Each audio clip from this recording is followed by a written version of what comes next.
Bonjour ou bonsoir, en tout cas bienvenue.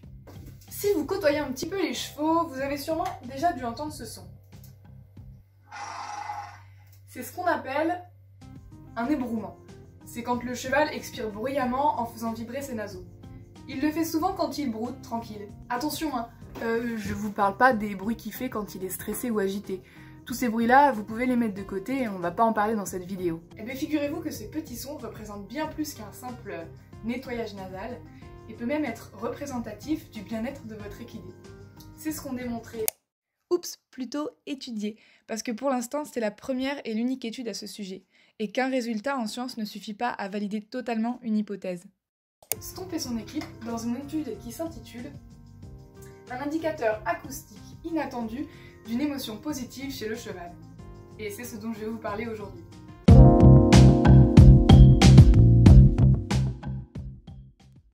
Alors tout d'abord, comment s'y ont-ils pris? Les chercheurs répartissent 48 chevaux en 3 groupes. Un premier où les chevaux vivent en conditions dites naturelles, c'est-à-dire dans des groupes stables au pré. Un deuxième où ils passent environ 50% de leur temps au box. Et un troisième où ils y restent environ 80% du temps. 2 expérimentateurs sont chargés de prendre les mesures. On dit qu'ils sont aveugles. Ils ne connaissent ni le but de l'étude, ni les relevés de l'autre expérimentateur. C'est pour éviter tout biais d'observation. Le premier se concentre sur les fameux ébrouements. Avec un magnétophone, il enregistre chaque ébrouement et les répertorie selon le contexte où il est émis, donc soit au box ou au pré, et l'émotion immédiate perçue, soit positive ou négative. Pour qu'elle soit évaluée de manière scientifique, il regarde 2 indicateurs, la position des oreilles et l'activité du cheval. L'expérimentateur aura ainsi des scores d'ébrouement pour chaque groupe et chaque individu. Le deuxième expérimentateur, lui, relève exactement les mêmes indicateurs, mais sans prendre en compte l'ébrouement. Donc par exemple, il note le temps passé pour chaque activité, pour chaque position d'oreille, en fonction du contexte, box ou pré pour chaque cheval. Ce sont les données de contrôle. On pourra comparer avec les données relevées en situation d'ébrouement, donc celles du premier expérimentateur.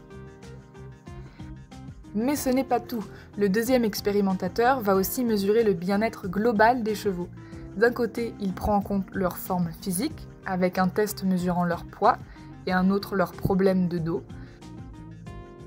D'un autre côté, il évalue leur santé mentale. Comment fait-il, me direz-vous?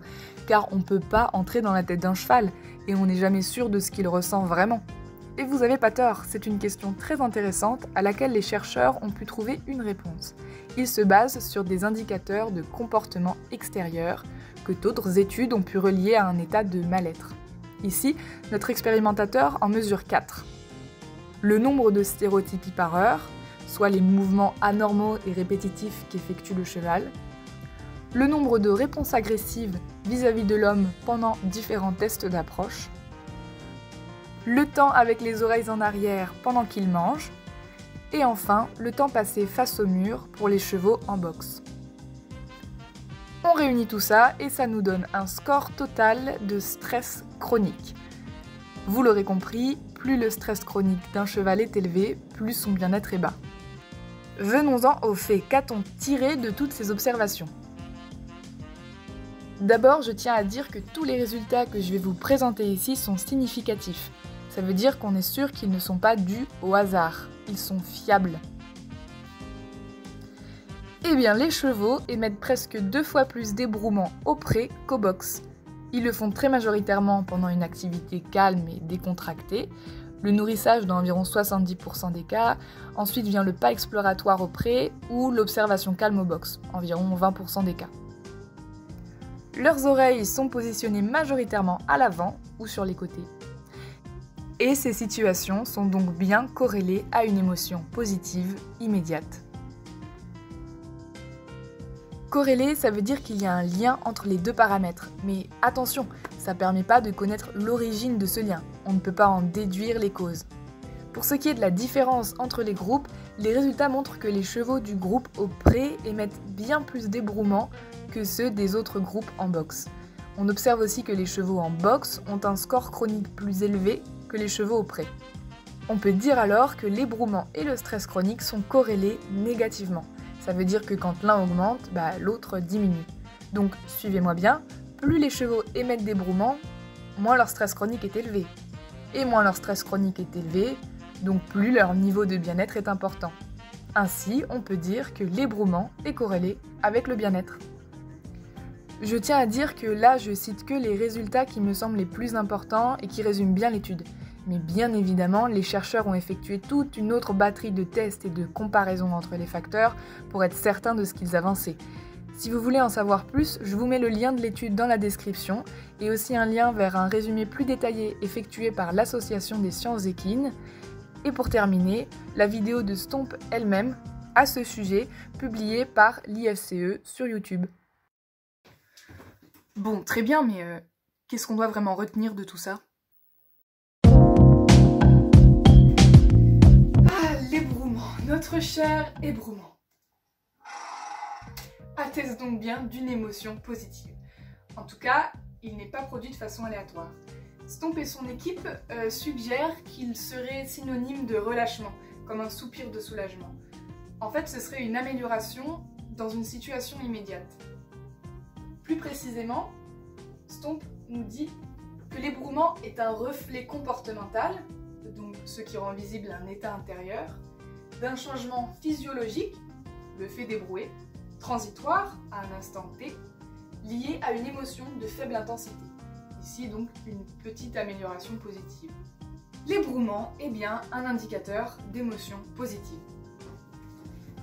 On dit alors que c'est un indicateur positif de bien-être. Génial, non? C'est la première étude qui révèle un comportement acoustique du bien-être équin. Actuellement, on en a des facteurs pour évaluer le bien-être équin. Par exemple, on évalue le taux d'agressivité, l'apathie, les stéréotypies, beaucoup d'indicateurs négatifs quoi. Si le cheval en manifeste, c'est qu'il va mal. Et c'est plutôt cocasse d'évaluer le bien-être sur des comportements de mal-être. En tout cas, ça laisse à méditer sur la façon dont on traite la plupart de nos équidés. Enfin, essayons de nuancer un peu les choses, car il y a des limites, même à une publication scientifique. Ici, par exemple, le groupe au pré était utilisé pour une équitation de loisirs, donc ils étaient très peu montés, alors que les deux groupes en boxe étaient dans des centres équestres, donc utilisés pour une équitation classique, et étaient montés bien plus régulièrement. Peut-être que ça a impacté le taux d'ébrouement de manière incontrôlée ou incontrôlable. Pour finir, il reste encore un vaste domaine à explorer, et comme dans toutes les sciences, de nouveaux résultats amènent de nouvelles questions. Est-ce que par exemple l'ébrouement dépend-il d'autres paramètres comme les conditions météorologiques ou les conditions de travail, comme on a vu que c'était une limite de l'étude? Est-ce que l'ébrouement a une valeur sociale? Dépend-il du fait que le cheval soit avec des congénères ou non? Attention, je tiens à préciser que je n'ai aucune qualification scientifique. J'ai essayé de vous expliquer avec mes outils une étude qui m'a beaucoup intéressée. Maintenant, libre à vous de croiser vos sources et d'alimenter votre réflexion.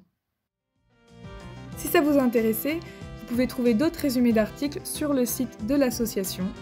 En tout cas, j'espère que cette vidéo vous a plu et je vous dis à la prochaine.